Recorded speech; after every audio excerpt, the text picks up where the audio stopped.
based and lessons learned. Thank you so much for taking out the time and visiting us today. My name is Nishat, and it is a pleasure to be your host today.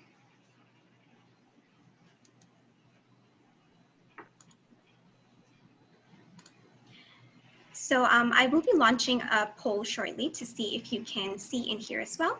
So I'll launch it now.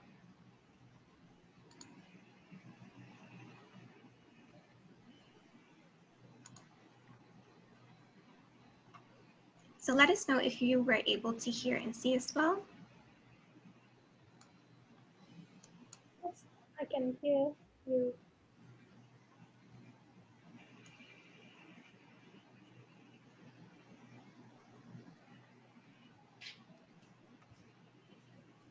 So just a reminder that after joining the Zoom webinar, you would have to click on Join with Computer Audio prompt in order to hear us. Okay, so I can see that everyone can hear as well, so that's really good. Okay, so we can continue.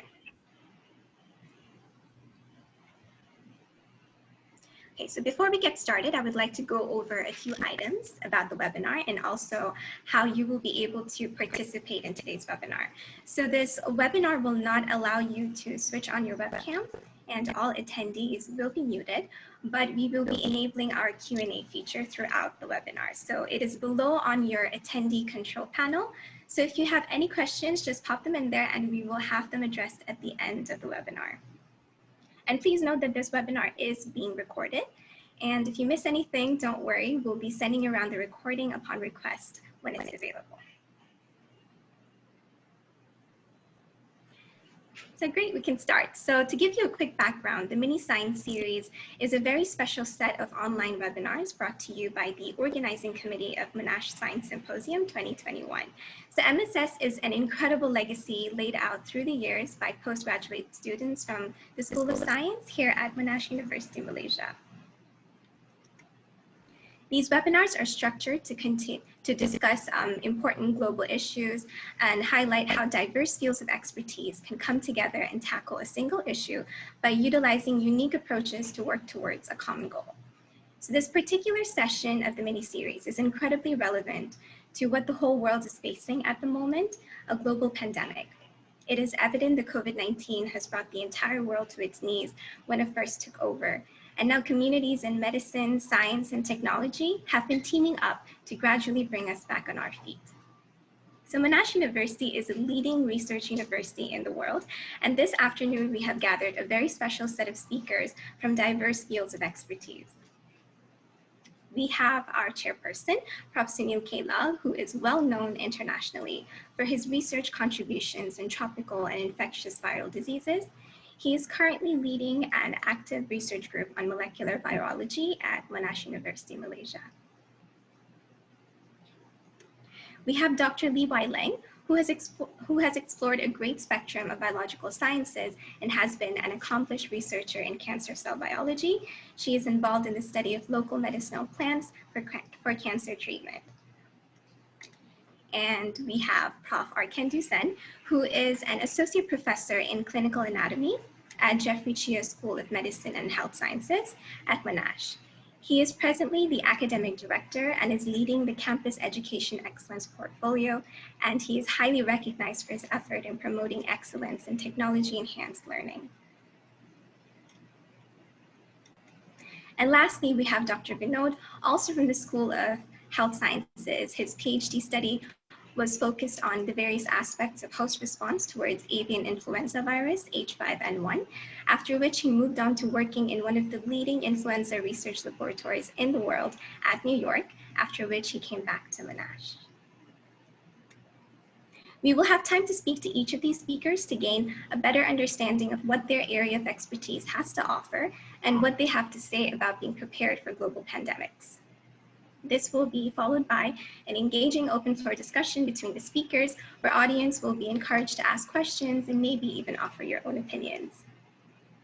So once again, welcome to our very first session of the mini science series on pandemic preparedness, challenges faced and lessons learned, and stay with us as we hear from these incredible researchers here at Monash University, Malaysia.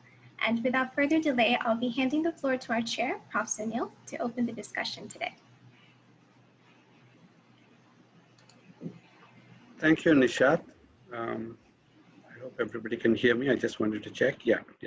Okay. Thanks for handing over the podium to me.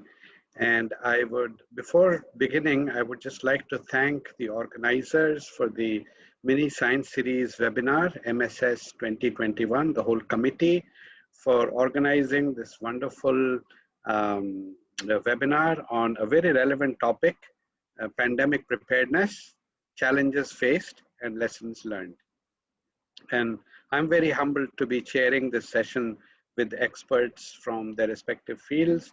And the speakers for today have already been introduced.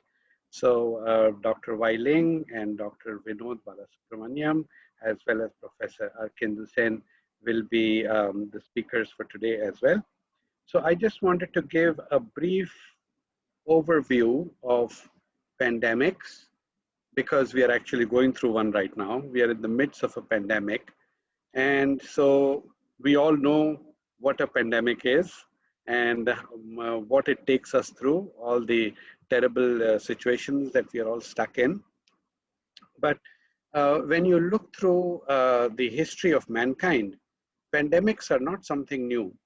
They have been coming and going. Most of them have been viral pandemics, but then bacteria also have caused many pandemics in the past.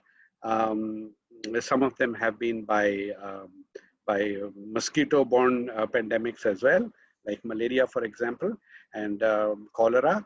So there are many different kinds of pandemics that we have experienced, but most of them have come and gone very quickly and have never really caused such a big, well, there have been some which have caused even larger catastrophes than this one. But then those were during the very olden days when not even antibiotics or not even the whole concept of vaccines was discovered. So primarily pandemics are caused by viruses, like I mentioned, and many of them are actually RNA viruses. So if we look at the past pandemics, they are, most of them, I would say all of them are zoonotic by nature. So this means that they actually, the causative microorganism belonged to an animal reservoir, but due to some, either an intermediate host or due to some reason or what we call as a spillover event, they found their way into humans. And that is what resulted in an outbreak in humans, and then human-to-human transmission, and that is what results in a larger spread of an outbreak, resulting in an epidemic, and then later on resulting in a pandemic. So if you look at some of the larger pandemics in the 19s, it was in 1980 that there was the H1N1 outbreak, which actually resulted in a pandemic, resulting in 50 million deaths. Then there was the 1958 pandemic, again an influenza virus, resulting in 1.1 million deaths. And then in 1968, another influenza virus, and most of these were actually avian influenza, avian origin, okay? So that's what I mean by these zoonotic viruses spreading into humans. And this 1968 pandemic resulted in 1 million deaths. Then not too far back, 2009, there was again an avian swine remix, a reassortant, and this resulted in 575,000 deaths. Then in 2014, there was the Ebola pandemic in West Africa. So it spread to many countries. Primarily 3 countries had the maximum number of deaths, and it took 5 years to develop a vaccine for the Ebola pandemic. And the origin here was referred to as bats. So bats were the origin of, or you can call it the reservoir of this zoonotic virus. Same is the case with Zika virus, okay? Zika virus, a mosquito-borne pandemic, actually happened in 2015, not too far back. And if you look at it, still there are traces of Zika spread. It came and went occasionally. Now, if you talk about coronaviruses have come and gone. The very first outbreak was in 2003, which is also referred to as SARS coronavirus 1, and it originated from Guangdong province in China. About 26 countries were affected, and here the reservoir was again bats, but the intermediate host was believed to be the civet cat. So this is how the virus actually moved from bats to civet cat to humans. Till now, this happened in 2003. There is no vaccine for SARS coronavirus 1. In 2012, we had the MERS outbreak, the MERS coronavirus, which is also referred to as camel flu. And again, here the origin was bats. Not too many deaths, 282 deaths, but yet there is no vaccine for this as well. Now we are going through a coronavirus outbreak, which is also called as COVID-19 disease, and the causative microorganism is SARS coronavirus 2. So here the intermediate host is believed to be the pangolin, whereas the reservoir is again pointing towards bats. So with this kind of a setup of zoonotic viruses jumping the species barrier and causing disease to humans and spreading widespread disease, you can rest assured that there are going to be many more such pandemics, because you cannot get rid of every single zoonotic species. Or take for example influenza. Influenza is spread through a wide number of wild animals. It's not just the avian species, or it's not just the swine. It is spread through. So you cannot possibly get rid of every single wildlife animal from the face of the earth. So basically you have to live with it. And that is what becomes the challenge of preparedness for a pandemic. So the questions that come to our mind is that, well, we have had so many different past pandemics, right? We know that they will occur and reoccur and they're deadly. Then how come are we prepared for it now? If we are, then how come we are taken by surprise? So this brings me to this aspect of pandemic planning. So pandemic, whether it's mild or it's moderate or severe, it affects a large population, a large number of people, and it requires a multi-sectoral, sort of like an interdisciplinary response to controlling the spread. And this may take several months to even years. Some of these pandemics have continued for years. So for this reason, countries actually need to develop a plan that can take care of it, carefully describes the strategies, well thought of strategies for responding to pandemics. And these should be supported by an operational plan. This plan can be at the national level or at the sub-national level, because like you're seeing in a pandemic, it moves from every single level, right from your own neighborhood all the way till a national level. Okay, that is what I mean by the operational plan being national as well as sub-national level. Preparing for a pandemic is a continuous process of planning, exercising, going back and revisiting the plan, making appropriate changes, and then translating that into action. So that is all that planning, the planning process takes, okay? And a pandemic plan is thus more or less a living document, okay, which actually receives and is reviewed at various different intervals. It is revised so that appropriate changes can be made from whatever information we have learned from the past. Many of the facts that come into a pandemic plan are evidence-based.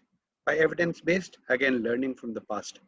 So it should include lessons learned from various past pandemics. Now,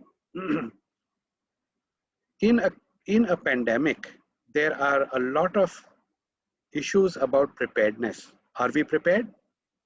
Well, it almost seems like when SARS came in, SARS coronavirus 2, when COVID-19 happened, the whole world was sort of taken by surprise. And the reason I say that is because we've talked about influenza pandemics in the past. We're expecting another pandemic of influenza. The World Health Organization says it is inevitable. The next one will strike because every 20 or 30 years, there is an influenza pandemic. So why will we not have one more? Okay, it will happen.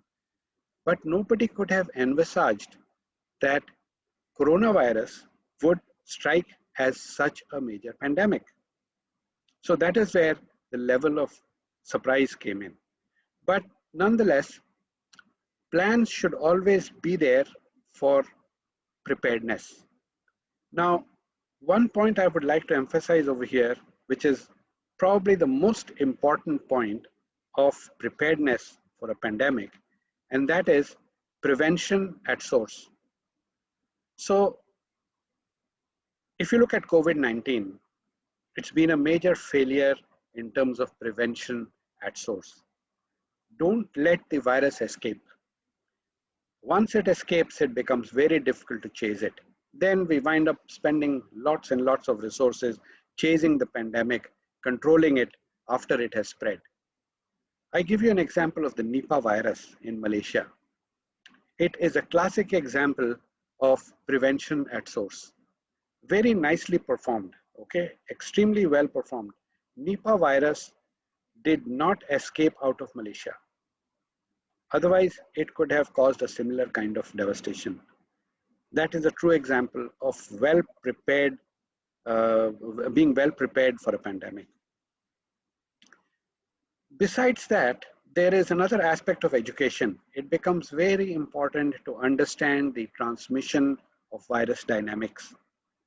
And education is not just education in educational institutions like ours, okay? Doing fundamental research, understanding the virus life cycle, devising antiviral strategies, looking for antiviral targets, all that is very good.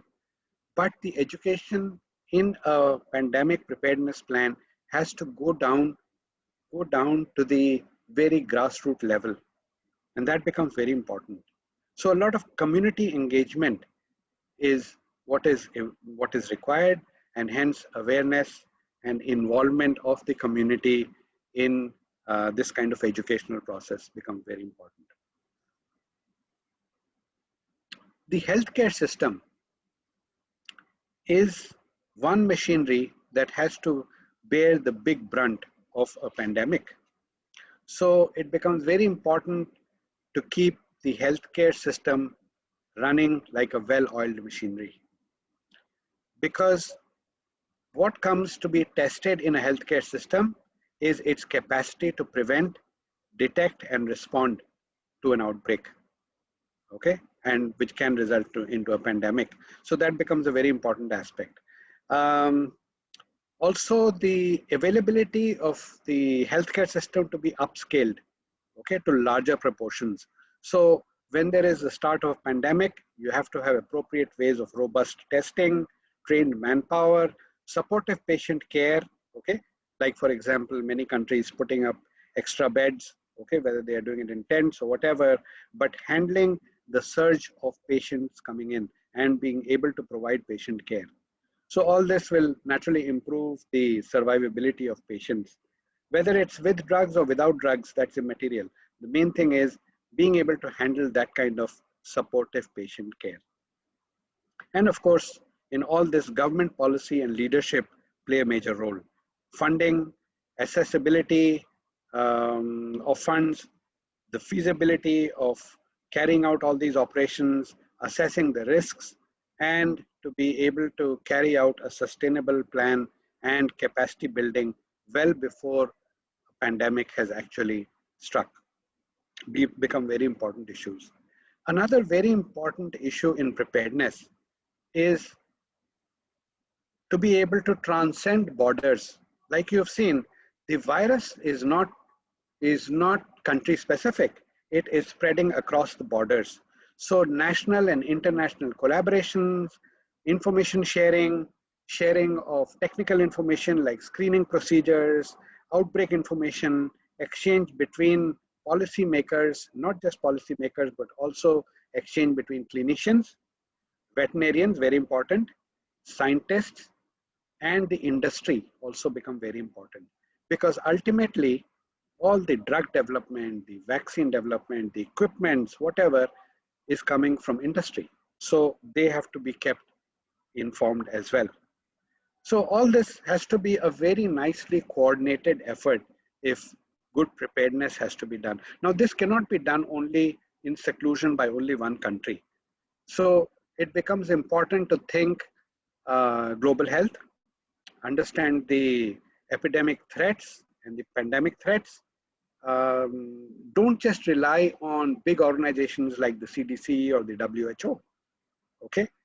This all has to start from regional organizations at the local community level. They should come forward, take these leads, build on it, and that's how the network starts building. But I really want to emphasize this fact that veterinarians and clinicians also need to talk. And of course, scientists need to share information too. Right now, that never happens. Veterinarians might be looking at or might be understanding a disease spread, but they're not talking to clinicians. So that divide between the people who are treating humans and people who are treating the animals that remains. And so that is how there is a disconnect of information.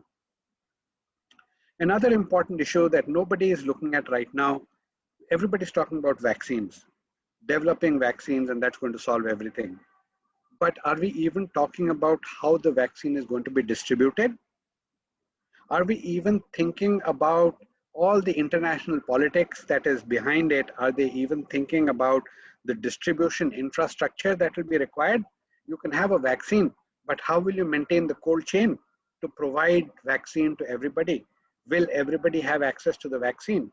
So these become important issues which have to be resolved much before even the vaccine is ready. Right now, we don't even have the vaccine, but at least get the infrastructure ready. So that becomes part of the preparedness as well. Now, the reason I say that it becomes very important to involve industry is because the people in the government, the people in the patient care, okay, all the people in the academia, they're all doing their own thing. But are we actually discussing these things with the industry? Are we discussing, are the engineers in the academics discussing how we can make effectively a respirator, for example? How can we reduce the cost? How can we move fast on this? Those kind of issues become very important. The academia has all the information, okay? But is the industry being linked to academia in order to produce a very efficient vaccine? Vaccine is all about triggering the immune system. Nobody knows that better than the academia. But is the industry are they in touch? Are they discussing various avenues? I think those are things which have to come into the preparedness aspect of pandemics. And of course, the government plays a major role because they are the ones who mobilize the money for all these different sectors. They mobilize money into the economy. But I must say one thing here, it is very easy to mobilize money into the economy in an outbreak or a pandemic, but it is very difficult to mobilize these funds into their infrastructure. So majority of the funding might just go a waste if it's not being introduced into the infrastructure for pandemic preparedness. So this whole concept of one health coordinating platform becomes very important, where it has to be, of course, it has to be politically accepted by all countries. But on this one platform, there is sharing of, everybody invests into this platform, the whole world, better coordination, minimizing the risk, preventing devastating situations from arising, looking at technical support, mobilizing resources, all that should come under this one platform. So that is how good pandemic preparedness can actually happen. Now, we've all noticed that there are noticeable changes in our academic outlook, research outlook, healthcare, education, all this is changing. Our lifestyles have changed because of this pandemic. Our way of thinking is changing because of this pandemic. So today's panel actually has experts from three very diverse fields.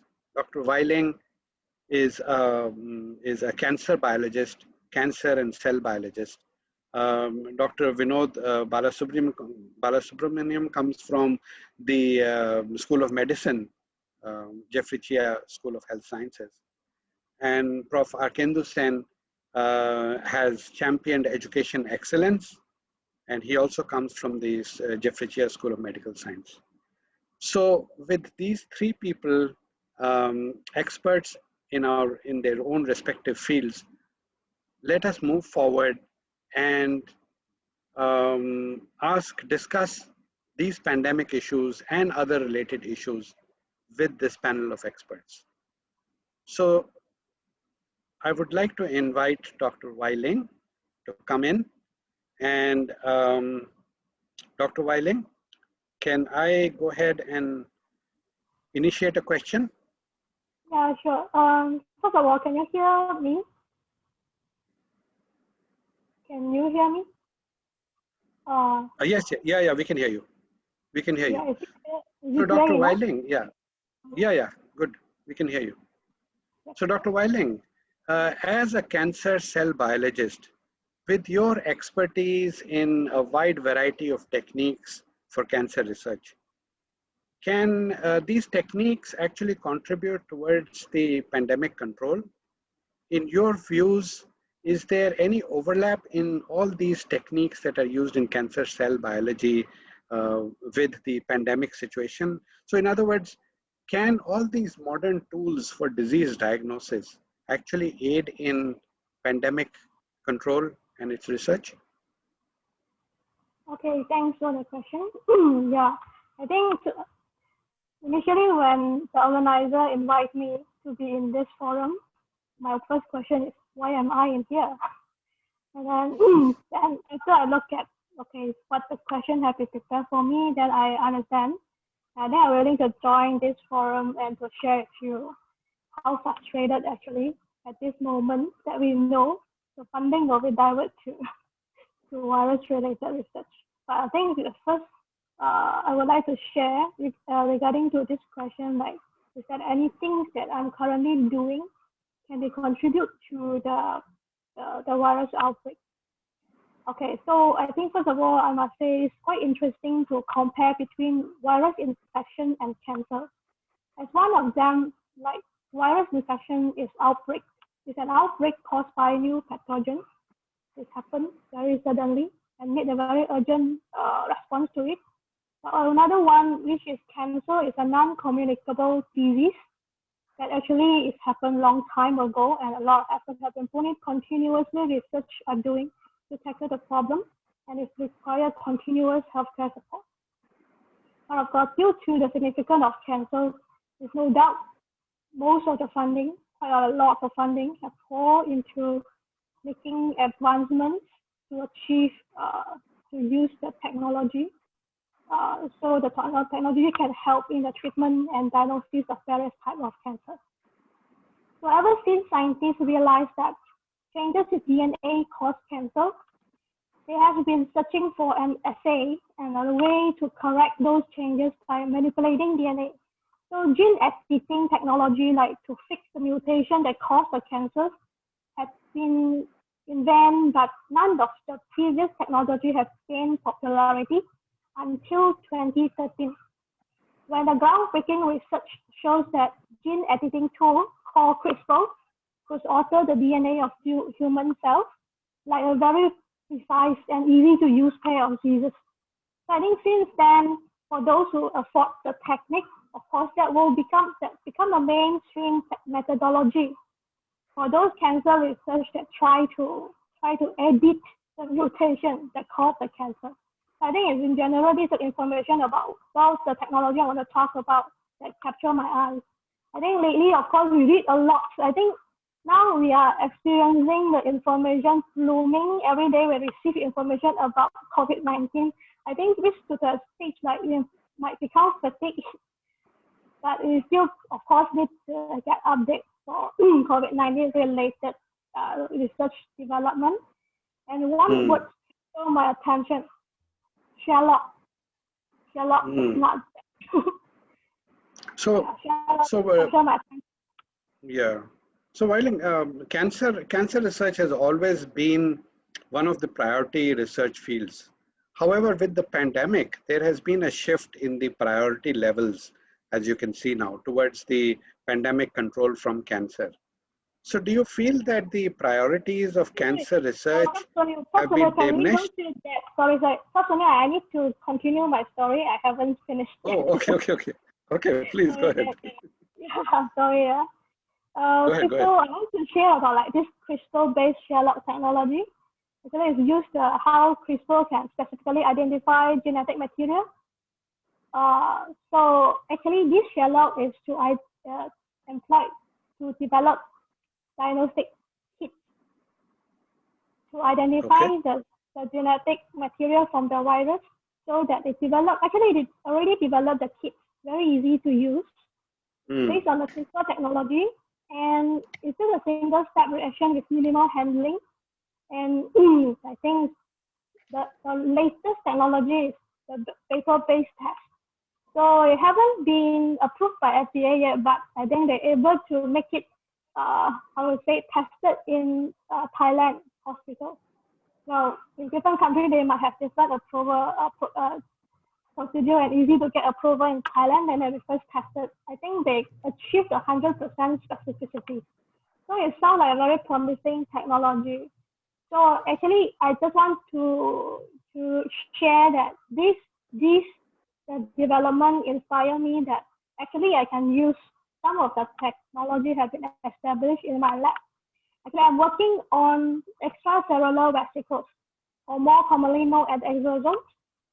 And exosomes are nanovesicles that secrete from cells in our body for cell-cell communication.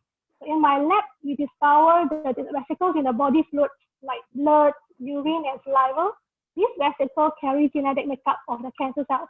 So that now I am studying how these vesicles can be employed as a cancer marker. But of course, there are reports also. That's my focus on reading COVID-19 related research. That there are reports that saying that exosomes can facilitate SARS-CoV-2 virus infection as well. So from here, inspire me that I can develop diagnostic tests using exosome in the saliva.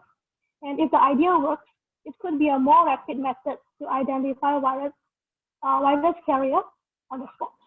So I think this is to conclude my response to this question. Yes, there are many technologies and usually have been used and developed in cancer research. And now scientists can employ those in develop more advanced technology to encounter or to contribute to control the pandemic. Yeah. Nice. Okay, thank you. But do you feel that the priorities for cancer research have now diminished due to the possible budget restrictions and the redirection of funds for research on pandemic control instead of cancer? Yeah, I can see there's a long-term effect. We might not feel it this year because the FRGS, when it just released, I think most of our colleagues with various research backgrounds get the funding. But I believe that will be the trend. So, but in general, it's always a challenge to get funding of research in Malaysia. But I believe there actually are clear criteria and clusters listed in each funding resource and scheme. For example, MAGNA, for those funding from MAGNA and Cancer Research Malaysia, it is impossible. Suddenly, they actually declare they want to provide funding for virus research, right?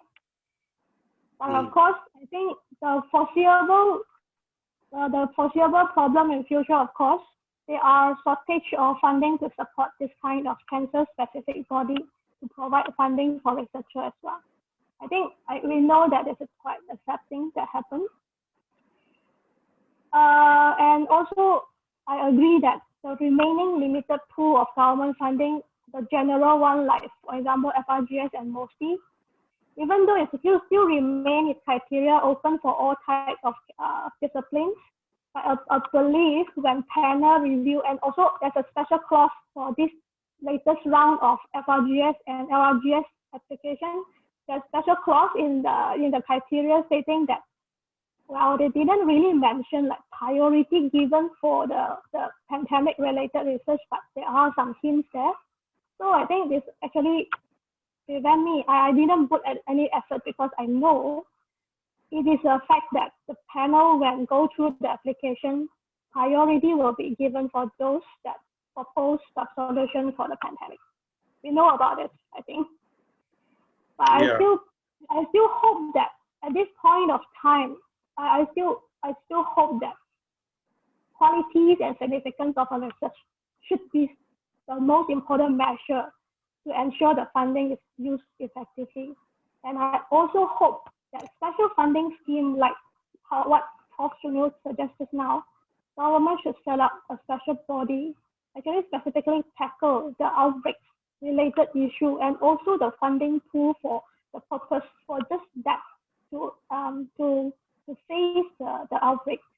So I wish that at the moment also hopefully the government and some private sectors can together set up a special pool of money specifically support those COVID-19 related research. And then keep the major funding resource like FRGS and all the multi-grants still remain as a neutral body, continue to support significant research for environment, for the old problem like environment and cancer, because those problems are still there. When the outbreak's gone and when the some problems solved, all problems are still there. If we temporary short-term disconnect support of all this research, we might face a greater loss after the outbreak is not there anymore. That is my point of view for this. But of course, to survive as a researcher, in the individual perspective, I myself need to be robustic, to explore diversity of research topics, which can be derived from the established system in my lab. For example, now, of course, if the lab open, if the funding resource still available, I might want to propose that I want to develop COVID-19 tests using salivary exosomes. Yeah, so that's my my point of view and my wishes for like don't kill other research when divert all the funding to COVID-19. I know COVID-19 need attention, but the continual research should not be harmful because of this shifting of priority. Yeah. Certainly, yes. What would you, Dr. Weiling, what would be the message that you would like to convey to this audience that is watching this webinar on the future of scientific research?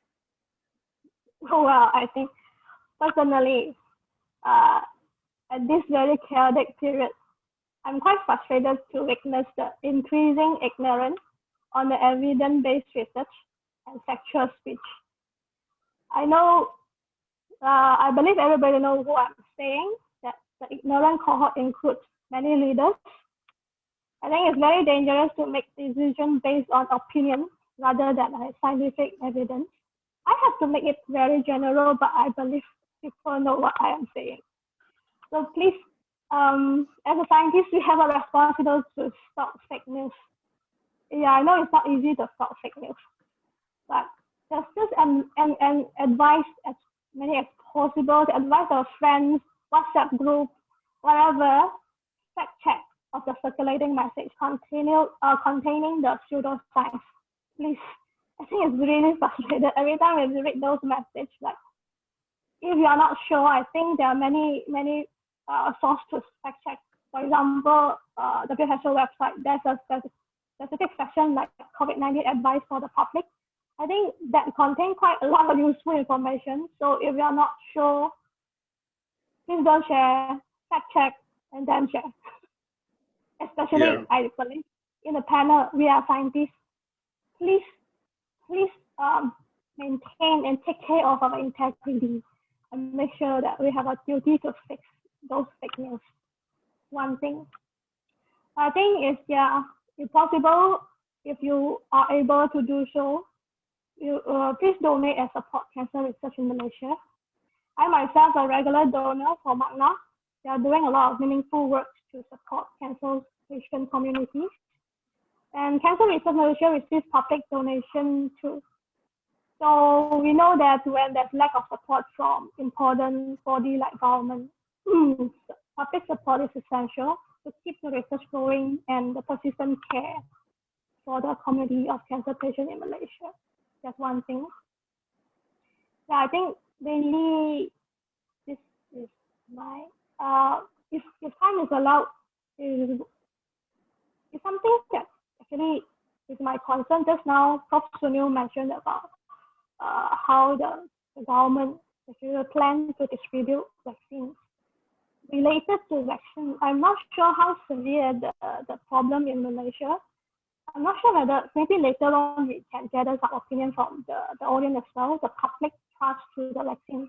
I think I did listen to some interview when I drive home, and then some doctor actually did raise this public trust to vaccines. And this issue mainly is caused this is a movement actually like anti-vaccine. I am not sure whether this will actually cause the hamper the effort for some certain small cohort to refuse to take the vaccine. I think this is exemplified by the media coverage of the now retracted paper by Andrew Waxfield and the colleagues that claim that taking vaccines is bad, and then some parents refuse to let their kids to take the vaccine. This is something maybe quite minor now. Maybe most of the public are willing to take vaccine, but from a point of view, it's still part of like how we educate the public about the correct knowledge about vaccination. So if you really want to break the chain, when the ideal situation is vaccine can reach everybody, I think that afterwards we make sure the whole community is really willing to work together to vaccinate to achieve the herd immunity. Yes, thank you, Weiling. So, Dr. Vinod Balasubramaniam, can I ask you a question? Sure, Prof. Yeah, so in the field of medicine, right now, medicine is placed highly in a spotlight during the pandemic. In your opinion, what are some of the major changes faced during this time? So in other words, how has your field of medicine adapted or improved in this pandemic? And what changes do you foresee in the field of medicine in the near future? Okay. Thank you so much for the question. First of all, thanks to Nishat, for emceeing. Thank you, Prof. Sunil. You yourself being an international coronavirus expert. And to answer this question, I'm gonna echo actually some of the points you have told previously, because it actually answers well. Now, so of course, field of medicine, in any pandemic, becomes the front line, becomes the talk of the town, because we are basically the frontliners, right? And I'm going to talk a bit about the challenges faced by in medical field now. But first of all, if you look at this COVID-19 crisis, right, it's actually it's drawing attention to the already overburdened public health systems in many countries, right? Malaysia is not excluded, and to the challenges faced in recruiting, deploying, retaining, protecting sufficient, well-trained, supported, motivated health workers, the frontliners, right? That is the biggest burden, because the frontliners basically are the first responders in any pandemic, if you look at it, right? In any outbreak, right? So this actually highlights the strong need for sustainable investment in health system, right? First of all, including in the health workforce, decent working conditions, training, equipment, especially in relation to personal PPEs, right? We heard that some countries have shortage of N95 respirators. We have shortage of aprons, for example, in certain countries, due to misinformation, right? Okay. Another aspect, challenges, I would say, is actually social dialogue, right? Social dialogues is actually essential in building resilient health systems, right? It has a critical role, right, in both crisis response and building a future that is prepared for future health emergencies, right? Another challenge, if you look at it, right, worldwide, and I think Dr. Lee pointed that out, there is a lack of interface between scientists and the public, right? The wrong person is actually giving information to the public, which in turn causes chaos and chain reaction. Now, I'll give you an example. There was a certain ex-president of a country who said that hydroxychloroquine is the miracle drug, right, for COVID-19, right? I think it's going to be X soon, but yeah, it's not certified yet. But, you know, and without, you know, actually divulging that hydroxychloroquine actually, you know, it's a very, very toxic substance to humans. And there were reported deaths in US because of those speech, right? That, okay, this is a miracle drug. It's going to cure, you know, I'm going to take it, right? I've also heard that a former president saying that bleach actually cures COVID-19, right? But so do jumping from 14th floor of a building. So this is actually, you know, a wrong misconception being, you know, terribly being given to public, right? So there is a lack of interface, right? Now, what happens? So public gets chaos, you know, the minute you hear the word pandemic, the minute you hear the word, okay, doomsday, right? All these words are put in by, you know, tabloids to sell their papers and, you know, or whatnot, right? Social media. And, you know, it has a diverse effect. What happens? People go crazy, right? They go in hoard, buying gloves, buying N95 masks, buying, you know, face masks, for example, which in turn costs the health workers, frontliners, of not having enough of these PPEs, right? This is one example. So there is a serious lack of interface, okay, which is one of the major challenges I've seen in this pandemic, right? Another, you know, example I can give is that there were rumors that flu vaccine actually protects you against COVID-19. What happened? People go crazy. People get flu vaccination, kids get flu vaccination, older people get flu vaccination, but in turn, this is wrong, right? Flu vaccine specifically protects you against flu. That too, certain types of flu, not all, right? So, you know, I feel that, you know, going forward, there should be a special council, right? You know, being scientists predominantly being members, right? Virologists, you know, bacteriologists, microbiologists being members for planning future pandemics, right? Preparedness of future pandemics, right? And, you know, another thing that we fail to address is that, you know, when you look at, people talk about frontliners, people talk about, you know, the doctors who's working overboard 36 hours, 48 hours, sleeping on the hospital floor. Nobody actually addressed the psychological impact of this COVID-19 on healthcare workers, long-term effect psychologically, right? That is one of the challenge I'm looking into.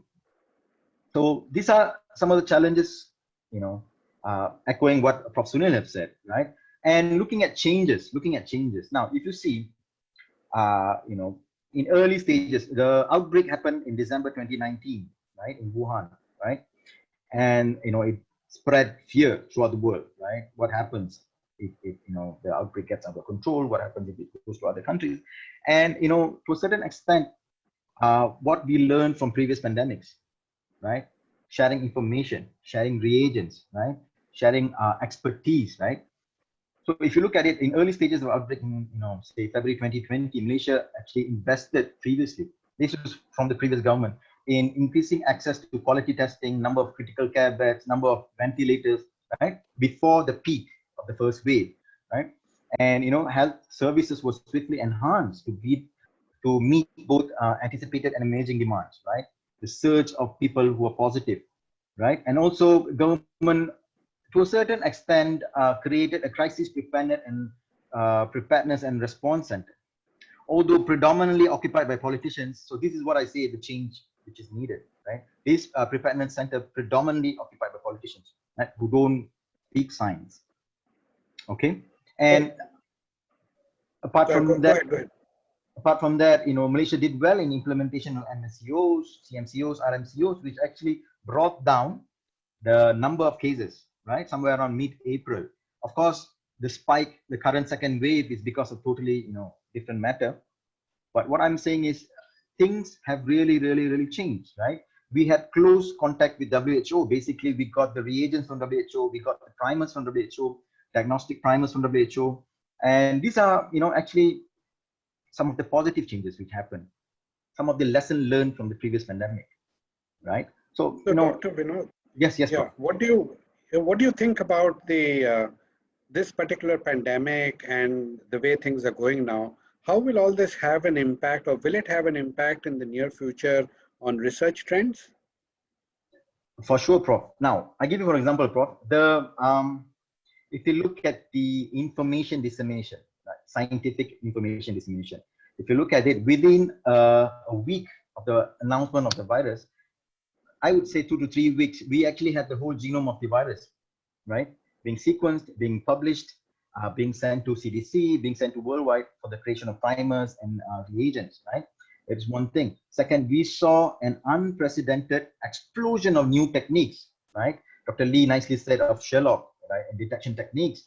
We have seen the use of digital CRISPR-Cas9 screening of host dependable proteins against this virus. We have seen, I think by March, I saw a paper which basically solved human interactions of all 29 ORFs of this coronavirus, right? And there was a huge group comprised of 70 to 80 individuals from 20 to 30 institutions worldwide, right? So I think, you know, research just exploded in terms of how is this possible? Sharing of reagents, sharing of information, right? Sharing of experiments. So I think we definitely are better prepared compared to all the previous pandemics. We actually have a vaccine. We actually had a vaccine candidate ready 1 month or 2 months after the pandemic was announced. Now, of course, it's going on trials now, right? So I think everything just went turbocharged thanks to previous lesson learned. So definitely it is keep on going on upward trend in terms of new technologies, in terms of new discoveries, and the speed of it, So, Dr. Vinod, does the current situation open up new opportunities for medical research, or do you think it will lead to a neglect of other diseases that may be deemed like sort of like less urgent or less, less urgent, basically, lose their importance? In other words, the serious and complicated diseases, like for example, tuberculosis or other infectious diseases, they are definitely getting less attention during the COVID pandemic. So what are your views on this? So I think this is just you of all person should know problem. This is inevitable, right? So when right before when COVID exploded, right, we actually had enterovirus cases, right, EVD68, which shows peculiar neurotropism. It actually caused polio-like symptoms in kids, right, in pediatric patients, which is, you know, the next big thing, right? Suddenly it died off, and then COVID came. Suddenly in Malaysia, there's no dengue, there is no chikungunya, there is no other infections, there is no Zika, because of the attention given to COVID-19. I think this is inevitable, regardless of which pandemic comes, right? Including future pandemics, right? Same happened with Zika, right? Nobody cared about SARS, the first SARS when Zika came, right? And now Zika came and went off. Same with coronaviruses. I think this is something which is inevitable. So eventually, you know, we'll find a vaccine, and eventually coronavirus, the SARS-CoV-2 will be part of the, you know, ecosystem of all the viruses we have. So yeah, I feel this is something which is inevitable. Thank you. Thank you, Vinod. Thank you, bro. So can I ask Prof.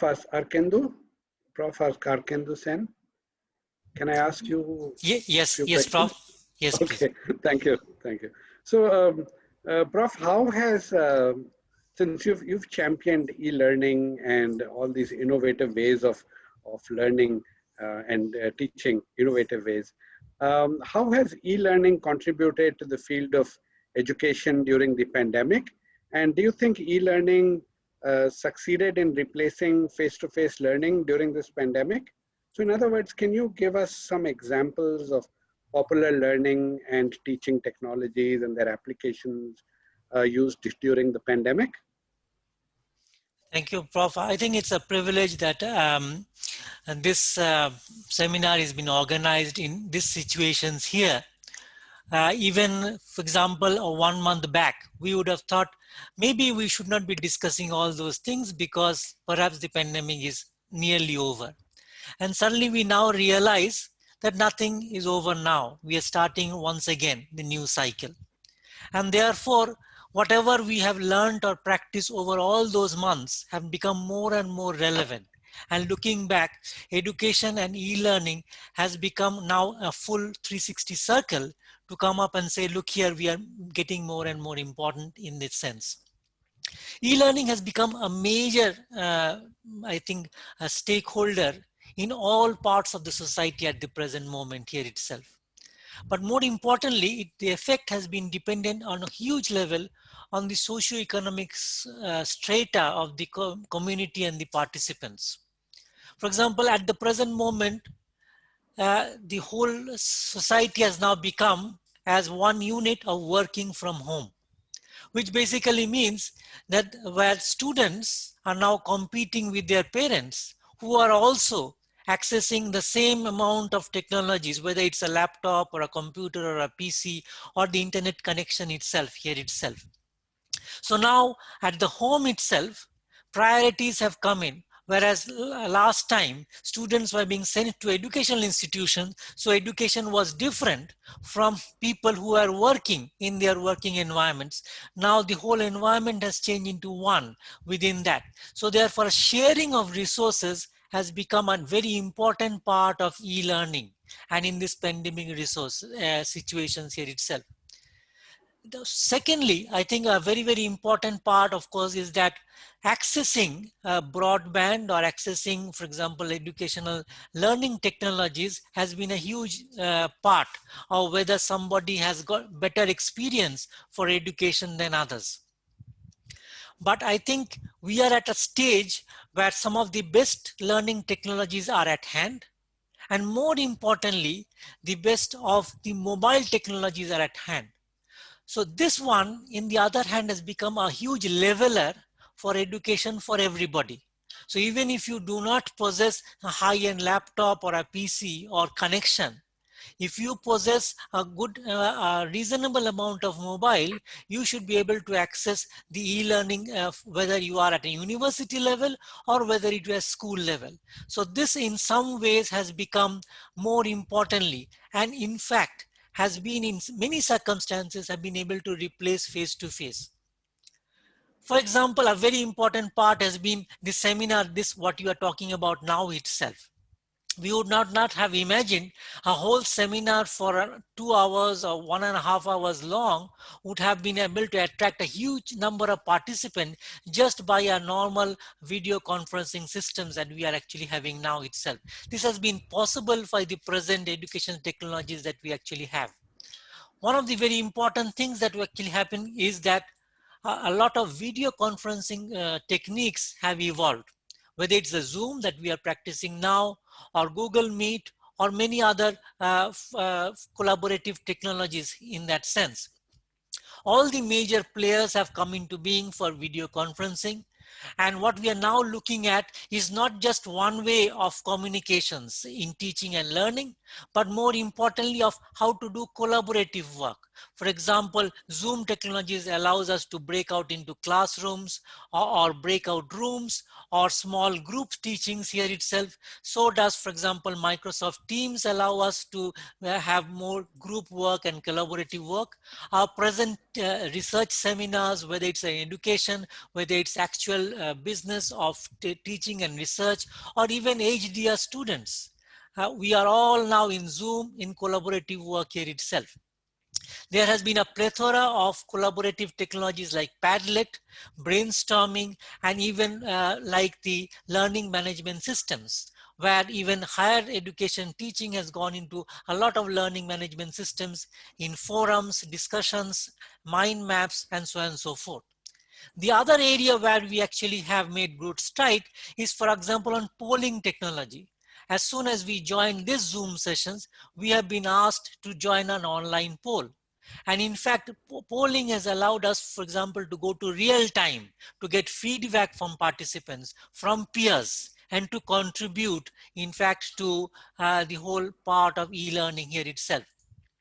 A major part, of course, has been onto mobile apps. And nowhere else in this whole history of learning and education has mobile labs has a huge effect onto our own teaching and learning.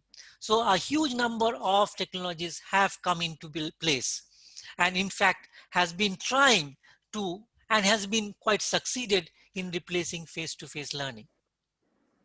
So, Prof. Arkendu, do you think that the current crisis could scale up to use these learning and teaching technologies and applications more in education in general? Yes, Prof. It has already sourced here itself. We cannot think about without, for example, YouTube.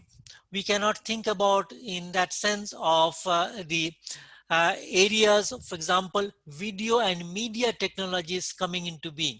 As I was mentioning about polling technologies, something which has been practiced in the beginning for en masse in the US elections 5 years or 10 years back is now being part and parcel of every teaching and learning session. It has been scaled up into that sense.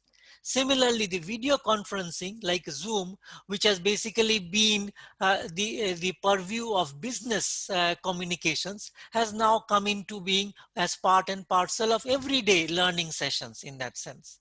Similarly, I think that the huge areas of sharing teaching and learning. Now we do not learn from lecturers, we learn from YouTubes. And that whole huge leveler from a Nobel laureate who is also presenting in YouTube to a professors like you who is also sharing their knowledge into YouTube means an average student, regardless of his ability to attend an educational institution, can share even the latest progress in genetics or COVID-19 research in that sense, from the very best, from Harvard to Monash to a normal college lecturer. So that's a huge scale up that has actually been coming into. So, Prof. Arkendu, you will surely agree with me that due to this pandemic, education has been forced to evolve, sort of. And are there any potential risks and consequences in this whole process that you would like to inform all of us? Yes, just to add in my previous year itself, one important area which has actually gone up hugely is an area which I am also progressing towards a research, an area of augmented reality. Now, one of the areas that was put in through has been how do you visualize things? Okay, especially in this age of e-learning, and augmented reality and virtual reality has seen a huge plethora of progress, so much so that when previously an application has to be bought in order to learn, now people are actually making things available free. And that is actually has enabled STEM subjects practical learning to be evolved through augmented reality applications. And we are actually going in forefront into do that. Coming back to your question about a lot of risk that has come in, yes, even in the beginning of the pandemic, when we are hugely using Zoom technologies, cyber security has come into an issue. We were all concerned about having, for example, our IP, even our research being shared upon without our knowledge or you mean tapped upon. So all of us has become more concerned about the cyber security, and many of the common technologies are actually making sure that there are no loopholes into one of those here itself. We always, in fact, say now even our greeting to each other has changed into stay safe rather than saying hello. So even not in the COVID-19 situation, but staying cyber safe has now become very, very important in that area here itself. Similarly, even in this e-learning technologies that we are talking about, assessment has been and exams has been a very important part. This had not been considered in the beginning of the COVID-19 situation, but now we are trying to be in the end of 2020, and many of us are concerned about exams and assessments. And there are two important areas that has been looked into. One is academic integrity and the whole technology and the security of assessments. How can we do online assessments? Monash has actually strived a lot in terms of e-assessments, making sure that in fact At this time, all of the 100% of the paper base has been converted into e-assessment, and we have been able to be successful into that. A second part is a whole rethinking of assessment. Should we actually have only an end of the year summative assessments, or can we spread it across, right across? And can we stress on and assess various other skills rather than only the knowledge based and paper based and textbooks assessments in that sense. So that has turned into a lot of authentic assessments and skills assessments even online through virtual labs, augmented realities and others have come. So some things which we only thought about and learned has now become a reality in that sense. So a lot of progress has been made because of this COVID-19 situation. Thank you. Thank you. Dr. Akendu. You're most welcome, Prof. Well, I would like to thank the panel for their very valuable discussions here, and maybe turn the mic over to Nishat. Yes, thank you so much, everyone, for your wonderful insights. We do have a list of questions from the attendees, but due to time constraint, we'll only go for the top 3 voted questions. So I'll read them out, and I'll just and it'll be addressed to the entire panel. So if any of you have anything to add on, just go ahead. So I'll read out the question. So the most popular question here is, how will e-learning cater for the underprivileged? Okay, I think it's a very, very important question. And as I said here itself, that there are 2 areas where actually e-learning has evolved. One thing, because of mobile learning, everybody now has learning in literally their pockets. And because of the cheapness of the whole mobile technology which has come in, as well as, of course, the affordances of the mobile digital data, that everybody can now access the internet, as well as cater to the schools in that sense. One of the other areas which has also been for the underprivileged in that sense is that there are a lot of learning management systems which has now been opened up and become free. A good example is Google Classroom. So therefore, even the minutest or the smallest of the schools can now log in and use Google Classroom in order to get the e-learning right to their students, no matter what their socioeconomic conditions are. The second part, and which is very, very important, is now no longer the knowledge has been the whole privacy or the privilege of some other people. Through YouTube learning, or for example, the free MOOCs courses, anybody can access at any level of education. And that's the greatest contribution, I think, of e-learning has come in. You can listen to a Nobel laureate presenting in a YouTube, which you could never have thought about 5 years back in that sense, or the simplest of a normal good tutor who used to take tuitions at home but beautifully effective, can now also be able to access to the underprivileged. I will give you one example of a country, an example in India, where, for example, the attendances or entrances to engineering and medicine had always been the privilege of those who could attend good schools.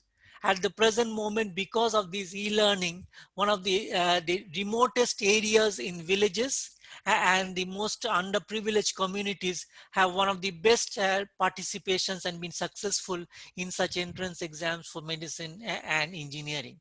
That shows how e-learning can actually allow the armament of underprivileged to be able to access the highest of the education sector. Thank you. Thank you very much, Prof. Akendu. I'll just go on with the next question.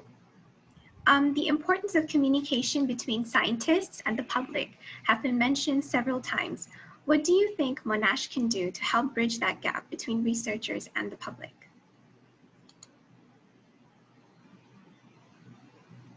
That's a very good question, right? Yeah. So maybe what we can do is, social media is so powerful right now, right? We actually can have a group of scientists, right? Whether it's from engineering, whether it's from science or medicine, right? With the common cause of spreading correct information, right? Correct and sufficient, that's the word, sufficient information to the public. For example, right? For example, COVID-19, right? We actually can gather all our virologists, like we got a couple of virologists in Monash, actually sit down and, actually giving, tips, information, even webinars, to the public, which is open to the public, and disseminate them, right? So these are certified scientists, like Prof. Sunil has been working for with coronaviruses for years, right? It's someone who actually knows their stuff, rather than politicians, advising us where to go, what to do, what type of drink to take to prevent coronaviruses, things like that. This is just an humble opinion. One example for that, one way we can do it. Well said, Vinod. I agree with Vinod. I think it's more of the community-based engagement programs that Monash can actually have, which includes, of course, social media and trying to disseminate information to the layman. So what we all do is we have reached our scientific levels. We publish a lot. We do all that at the scientific level. But does that actually trickle down to the layman? I think that becomes an important issue. And I think at this point of time, in a pandemic situation, like the others have also emphasized, and especially Vinod has emphasized, that information should go down in lay terms to the public. Nishat. Back to you, Nishat. Unmuted. Okay, thank you so much. Yes, I will go on with the third top question. So the third question says that, what is the panel's opinion about the impact of COVID-19 towards postgraduate research progress in universities? I think it's a great impact, especially for those from Monash. I think because of the restriction, most of you cannot go back to the lab. It's really a great I think this is what concerns everybody, especially the organizers or HDR students. Yeah, so, but of course, I always, together with the students, have meeting, advise them. There's many ways of research. Yeah, but I think it's can't avoid that cannot be in the lab because of this outbreak. Then we have to continue our research in a different way. Well, of course, now we have to learn new skills as well, like in bioinformatic tools. And to the same research question, actually, we can now maybe explore a different aspect to look at it and to provide answers. That's one way that doing it.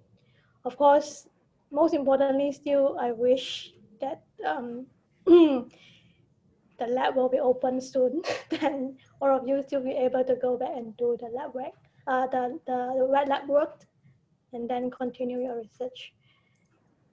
Yeah.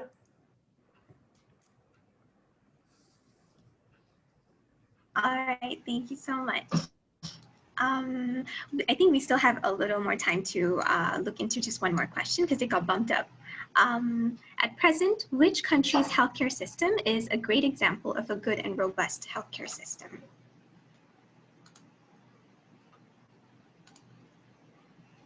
Wow. So basically, that's a really good question.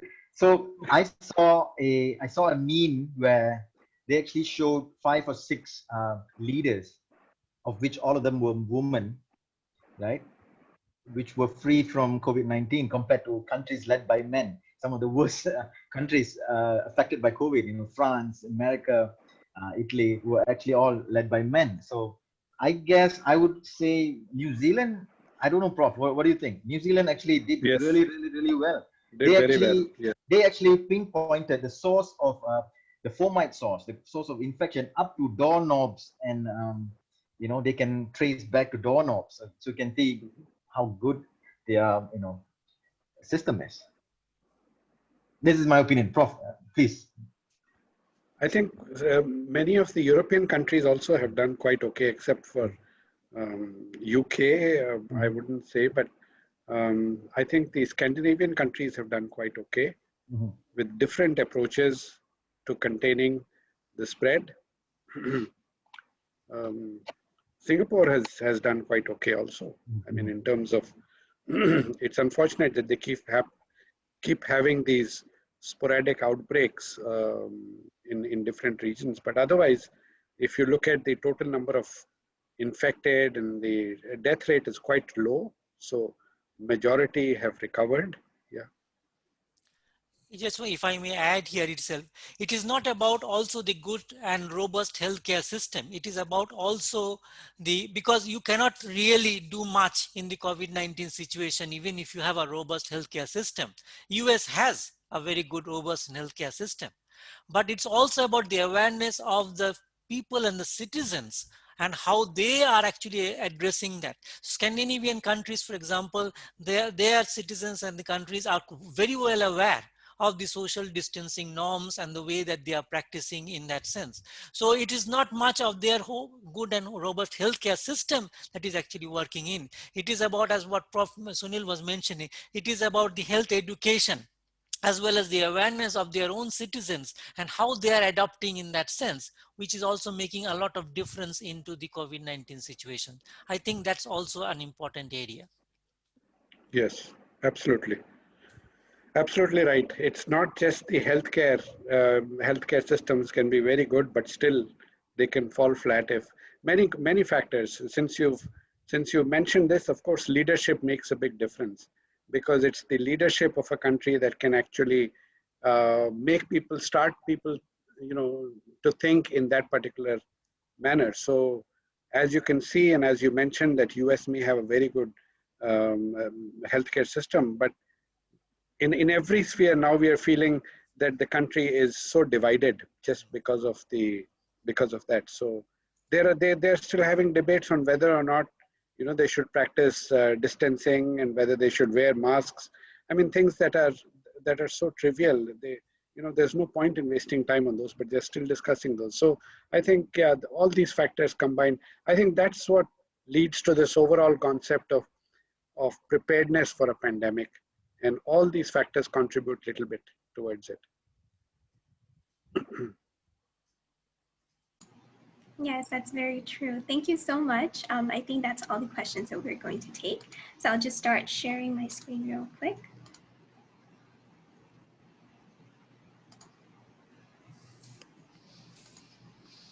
Okay. So with that, ladies and gentlemen, that ends our webinar.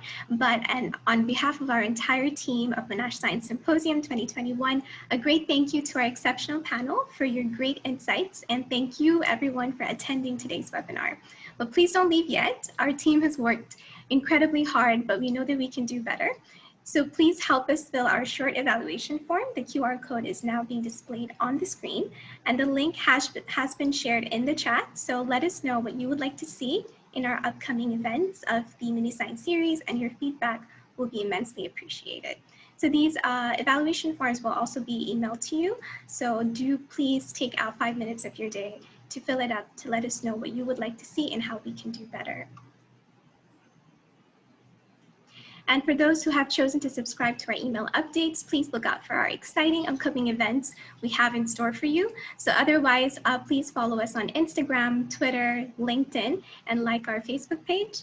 You can also email us at mum-sciencesymposium@monash.edu. And if you haven't already visited our website, please head on over to monash-sciencesymposium.com to learn more about MSS and the committee. And with that, take care and stay safe with your families and friends. See you very, very soon. Thank you, Nishat. Thank you very much. Thank you. Thank you, guys. Thank you to the Bye-bye. panel. Bye. Thank you. Thank you. See you all soon.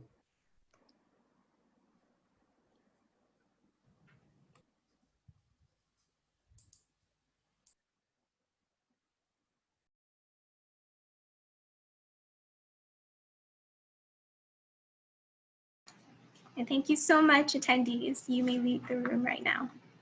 Thank you very much for your attendance. Take care.